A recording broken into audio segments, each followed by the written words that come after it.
मैंने सुना है एक सम्राट ने अपनी सुरक्षा के लिए एक महल बनवाया था। उसने ऐसा इंतजाम किया था कि महल के भीतर कोई घुस ना सकेगा। उसने महल के सारे द्वार दरवाजे बंद करवा दिए थे। सिर्फ एक ही दरवाज़ा महल में रहने दिया था और दरवाजे पर 1000 नंगी तलवारों का पहरा बैठा दिया था। एक छोटा छेद भी नहीं था मकान में। महल के सारे द्वार दरवाजे बंद करवा कर वह बहुत निश्चिंत हो गया था। अब किसी खिड़की से, किसी द्वार से, न किसी दरवाजे से, किसी डाकू के, न किसी हत्यारे की, किसी दुश्मन के आने की कोई संभावना नहीं रही थी। पड़ोस के राजा ने जब यह सुना तो उसने उसके महल को देखने आया। पड़ोस का राजा भी उस महल को देखकर बहुत प्रसन्न हुआ। आदमी ऐसा पागल है कि बंद दरवाजों को देखकर बहुत प्रसन्न होता है, क्योंकि बंद दरवाजों को वह समझता है कि सुरक्षा, सिक्योरिटी और बहुत सुविधा है।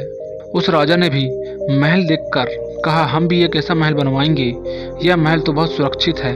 इस महल में तो निश्चिंत से रहा जा सकता है। जब पड़ोस का राजा विदा हो रहा था तो महल की प्रशंसा कर रहा था, तब सड़क पार जा रहा एक बूढ़ा बाबा संत सन्यासी प्रशंसा सुनकर जोर से हंसने लगा। संत को हंसता देखकर महल के सम्राट ने पूछा, तू हंसता क्यों है? कोई भूल तुझे दिखाई पड़ती है क्या?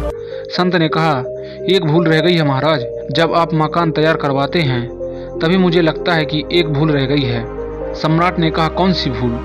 उस संत ने कहा, एक दरवाज़ा आपने रखा है, यही भूल रह गई है। यह दरवाज़ा और बंद कर लें और भीतर हो जाएं, तो फिर अब बिल्कुल सुरक्षित हो जाएंगे। फिर कोई भी किसी भी हालत में भीतर नहीं पहुंचेगा। सम्राट ने कहा, पागल, फिर तो यह मकान कब्र हो जाएगा। अगर मैं एक दरवाज़ा और बंद कर लूँ तो मैं मर ही जाऊंगा भीतर। फिर तो इस महल में मेरी मौत हो जाएगी।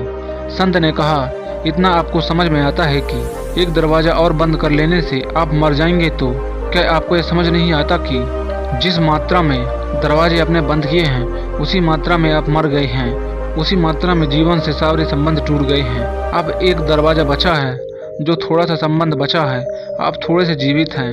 इस दरवाजे को भी बंद कर देंगे तो बिल्कुल मर जाएंगे। अब यह मकान एक कब्र की तरह है जिसमें एक दरवाज़ा है। यह दरवाज़ा और बंद हो जाए तो कब्र पूरी हो जाएगी। अगर यह आपको लगता है कि एक दरवाज़ा बंद करने से मौत हो जाएगी तो दरवाजे अपने आप बंद करवा दिए हैं, उन्हें खुलवा दें। अगर आप मेरी बात समझें, सब दीवार गिरवा दें ताकि खुले सूरज के नीचे, खुले आकाश के नीचे जीवन का पर्याप्त लाभ, आनंद उपलब्ध हो सके।